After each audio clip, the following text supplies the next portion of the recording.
Assalamualaikum warahmatullahi wabarakatuh. Saya Madinah binti Jamil bersama dengan tim member saya Azian binti Alang Adnan, Muhammad Amir Zarif, Nurul Syahira dan Mama Hafiz. Kami akan membentangkan kertas cadangan kami, iaitu program institusi pendidikan berbadan di bawah tajuk Your Word is Your One. Okey, program tu kami jangkakan akan berlangsung pada 16 Januari 2022 pada hari secara maya. Okey, saya terangkan serba sedikit pendahuluan. Okey, dadah masih musuh nombor satu negara. Peningkatan bilangan penagih dadah setiap tahun amat membimbangkan dan perlu dibendung. Demi melahirkan masyarakat yang bebas daripada masalah penyalahgunaan dadah. Strategi utama dalam menghalang masalah dadah daripada terus merebak adalah melalui kaedah pencegahan. Okey, program pendidikan pencegahan yang dijalankan khusus untuk para pelajar agar dapat memberi kefahaman yang lebih jelas berkaitan masalah ini. Golongan belia adalah golongan yang paling ramai terlibat dengan penyalahgunaan dadah. Jika ia tidak dibendung, negara akan mengalami kerugian tenaga belia dan mereka perlu diberi perhatian sepenuhnya, terutamanya dari aspek pelancongan sosial. Justru itu, pelajar UUM dengan kerjasama Agensi Anti Dadah Kebangsaan Daerah Segamat telah mencadangkan agar diadakan program khas untuk belia daerah Segamat, khususnya dalam usaha menangani masalah penggunaan dadah yang semakin berluasa di kalangan belia serta memberi gambaran jelas tentang kesan dan akibat penyalahgunaan dadah. Okey, saya terangkan serba sedikit latar belakang program ini. Okey, program ini disiasatkan kepada pelajar IPT. Pelajar IPT merupakan pewaris dalam menggalas tanggungjawab sebagai pemimpin bidang pentadbiran, akademik, politik dan kepimpinan negara, agama maupun korporat. Program bersama ADK Daerah Segamat ni bersama dengan pelajar UUM dan pengurusan IPT Daerah Segamat bertujuan memastikan persekitaran kawasan IPT bebas daripada penyalahgunaan dadah dan memastikan para pelajar sihat tanpa dadah serta dapat meningkatkan produktiviti dalam pendidikan dan bersedia untuk menjadi komuniti yang prihatin terhadap penyalahgunaan dadah. Assalamualaikum, saya Azian binti Alang Adnan, nombor ID 282650. Okey, di sini saya akan terangkan berkenaan dengan matlamat program yang kita jalankan ini ialah kita mencegah pelajar-pelajar institusi pengajian yang berisiko daripada terlibat dengan dadah. Okey, objektif yang akan kita dapat daripada program ini ialah meningkatkan kemahiran berkaitan dengan kesan dan akibat penyalahgunaan dadah, membina kemahiran tegas diri dan membuat sesuatu keputusan agar mampu mengekalkan diri dari terlibatnya daripada najis dadah ini. Yang ketiga, dapat menjadi mata dan telinga sebagai ejen penggerak membasuh dadah khususnya di kawasan IPT. Okey, untuk kumpulan atau peserta yang kita sasarkan ialah pelajar UiTM, College Community Segamat, GET Mara Daerah Segamat, pensyarah UiTM, College Community dan GET Mara serta urus setia UUM. Okey, kaedah dalam program ini yang kita gunakan ialah kaedah tayangan video dengan pensyarah dan juga dengan bengkel berjaya. Assalamualaikum warahmatullahi wabarakatuh. Saya Nurul Syahira binti Zamri, nombor matrik 282482, akan menyampaikan senarai ahli jawatan kuasa, rakan strategik dan rakan pintar, di mana nama jawatan kuasa di sini adalah pengurusi yang dipengerusikan oleh Azian binti Alang Adnan. Senarai tugas dia adalah selaku penasihat terhadap pelaksanaan keseluruhan program.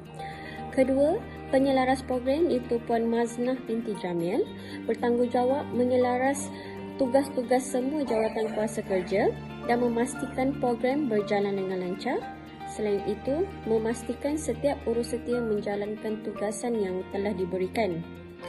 Ketiga, AJK pendaftaran peserta Nur Zubayyah Syahira binti Zamri dengan memastikan peserta mengisi borang pendaftaran peserta. Keempat, AJK Cenderamata Muhammad Hafiz iaitu menyediakan cenderahati kepada perasmi dan juga penceramah. Kelima, AJK Siaraya dan Logistik Muhammad Amir Zarif yang akan memastikan PA sistem disediakan dan boleh berfungsi dengan baik. Selain itu, mendapatkan maklum balas dengan penceramah sama ada menggunakan multimedia atau tidak. Keenam, juru kamera juga kita melantik Muhammad Amir bin Zarif iaitu selaku mengambil gambar sepanjang program dan simpan di dalam satu folder untuk kegunaan laporan. Tempat pelaksanaan projek program adalah secara maya iaitu di Google Meet. Tempoh dan tarikh program adalah setengah hari. Tarikh program adalah pada 16 Januari 2021 iaitu pada hari Ahad. Assalamualaikum warahmatullahi wabarakatuh. Nama saya Muhammad Amir Zarif bin Muhammad Ibrahim. Nombor metrik 282285. Okey, untuk nombor 11. Jadual dan atau cara program masa pukul 9 hingga 9.30. Masa tu adalah untuk masa pendaftaran peserta, taklimat program dan sarapan pagi. Okey, pada 9.30 hingga 10.30 ceramah dan tayangan video AADK dijalankan. Tajuk video tu adalah Dadah Kesannya Membinasakan oleh Nasrul Ikhwan bin Roslan, penolong ahli pegawai anti dadah AADK Segamat. Pada pukul 10.30 pagi hingga 12.30 hari, aktiviti Bengkel Hala 7 Kerjaya dijalankan oleh pegawai Jobs Malaysia Segamat. Okay, pada 12.30 hari hingga 1 petang majlis penutup, sesi bergambar, jamuan dan bersurai. Okey, untuk nombor 12 anggaran perbelanjaan nanti akan disyorkan seperti di lampiran A. Untuk yang nombor 13, outcome yang disasarkan, peserta sedar dan tahu kepentingan menjaga hubungan yang baik dalam kekeluargaan dapat mencegah daripada terlibatnya diri dengan gejala sosial. Okey, peserta juga dapat kemahiran dan langkah-langkah untuk menjadikan pelajar yang berpengetahuan serta bermotivasi. Peserta juga dapat mengaplikasikan dan menyebarkan maklumat yang berguna kepada rakan-rakan sebaya. Okey, next part saya akan beri kepada Muhammad Hafiz untuk meneruskan pembentangan kami. Assalamualaikum warahmatullahi wabarakatuh. Nama saya Muhammad Hafiz bin Muhammad Rozi, nombor metrik 282295. Saya akan menerangkan tentang implikasi yang tidak dilaksanakan. Yang pertama adalah kadar penurunan tahap pembelajaran pelajar akan berada di tahap menyumbangkan akibat pengaruh dadah. Yang kedua ialah masalah sosial seperti gangsterisme, buli dan peras ugut akan menjadi semakin tidak terkawal. Yang ketiga, kadar masalah pengangguran murid semakin meruncing sekiranya masalah sosial tidak dibendung di peringkat awal. Seterusnya, penutup. Penerangan nilai-nilai murni merupakan langkah awal untuk mencegah seseorang itu daripada terlibat dengan gejala sosial, terutama gejala penyalahgunaan dadah. Sehubungan dengan itu, golongan pelajar yang telah dikenal pasti terlibat dan berisiko tinggi perlu dibantu dahulu supaya mereka tidak membawa pengaruh yang tidak sihat kepada rakan-rakan. Sekian daripada kumpulan kami ini. Wabillahi taufiq wal hidayah. Wassalamualaikum warahmatullahi wabarakatuh. Dan satu lagi di mana bila sesuatu tempat itu digazetkan sebagai kawasan penghijauan, pihak ADK seluruh Malaysia akan memfokuskan kawasan itu. Macam dekat kami mungkin Jambi, kawasan penghijauan di mana pada tahun ini pada bulan 8 kami kena menghijaukan kawasan-kawasan tersebut daripada penyalahgunaan dadah. Kalau 1-2 tu kita tak apalah. Dan contoh daripada ada 100 orang dalam data di kawasan mukim tersebut, kami kena kurangkan 90% baru dia boleh dijadikan penghijauan. Dan kami tak gerak solo, kami tak silo, dan kami akan menggunakan PDRM dan juga rakan-rakan strategi untuk bantu kami untuk membantras dadah di kawasan penghijauan. Okey, boleh? Boleh. Tuntas sekali jawapan daripada Tuan Nasrul. Mantap. Okey, tadi saya cakap terakhir kan. Saya ada sikit lagi soalan Tuan. Satu je. Bagaimana cara kita mengukur tahap keparahan seseorang penagih dadah? Ada tak orang cakap cara dia? Macam mana kita nak ukur tahap keparahan dia? Okey, baik.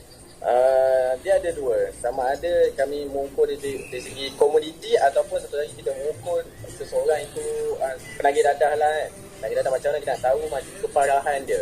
Sebab selepas kami membuat tangkapan dan kami akan ada namanya laporan sosial. Laporan sosial ni pihak penagih dadah dia kena jujur lah. Salah satu soalan dia berapa lama awak dah terlibat dengan penagih dadah. Jadi dekat situ anda kata kalau dia dah kata daripada sekolah rendah ataupun sekolah menengah, itu adalah salah satu tahap yang agak keparahan lah, di mana agak lama. Dan satu lagi anda kata kalau dia baru ambil dadah dalam tempoh 24 bulan, di mana penagih tersebut tergolong di dalam penagih-penagih baru. Selepas 24 bulan dia dikategorikan sebagai penagih-penagih yang berulang lah, ataupun yang keparahan yang tinggi. Dan satu lagi kami mengukur dari segi sesi kaunseling. Kami tak ada apa panggil tu, tak ada alat yang boleh katakan kalau kita ambil darah kita ataupun air kencing dekat hati teluk ke, dia tulis tak keparahan. Tak. Kami berdasarkan sesi kaunseling dan juga bimbingan dan juga sesi soal jawab dengan penagih-penagih dadah. Itu untuk penagih. Dan satu lagi untuk komuniti, kita nak tengok balik kita nak tengok anda kata kalau dia ambil kisah dan juga ambil peduli berkaitan dengan penyalahgunaan dadah ni, kami ada satu inventory di mana dia cherry, kita panggil cherry readiness, awareness, di mana kami setiap tahun kami akan buat 3 kali. Kat situ dia ada tahap lah, kita nak tengok komuniti berada di tahap yang mana. Anda kata berada di tahap 7 ke atas, 7, 8, 9 ke atas, kami boleh kategorikan komuniti tempat itu dah mula sedar dan juga ambil kisah berkaitan dengan penyalahgunaan dadah. Okey, terima kasih.